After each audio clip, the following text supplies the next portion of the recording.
బాహుబలి లాంటి సినిమాకి కోట్ల రూపాయలు 100 కోట్లు ఖర్చు పెట్టినా ఇంత ధర పెట్టలేదే. నీ చేతిలో సినిమా రంగం ఉందని, నీ చేతిలో ప్రభుత్వం ఉందని, నీ చేతిలో పెంచుకునే వెసులుబాటు ఉందని అడ్డగోలుగా పేద ప్రజల యొక్క డబ్బుని అడ్డంగా దోచుకోవటానికి నీకెవడిచ్చాడు హక్కు?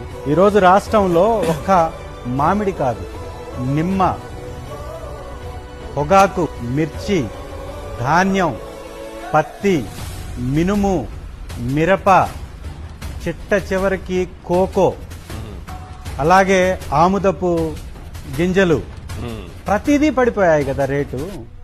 ఏ రోజన్నా ఆ ఒక సంవత్సరం రోజు కష్టపడి పండించినటువంటి రైతుకు గిట్టుబాటు ధర లేదే. నేను డిప్యూటీ ముఖ్యమంత్రిగా ఈ రాష్ట్రానికి ఉన్నాను, మరి ధర పడిపోవడానికి కారణం ఏంటి? శ్రీ వైఎస్ జగన్మోహన్ రెడ్డి గారి పరిపాలనలో ఎందుకు ధర ఉంది?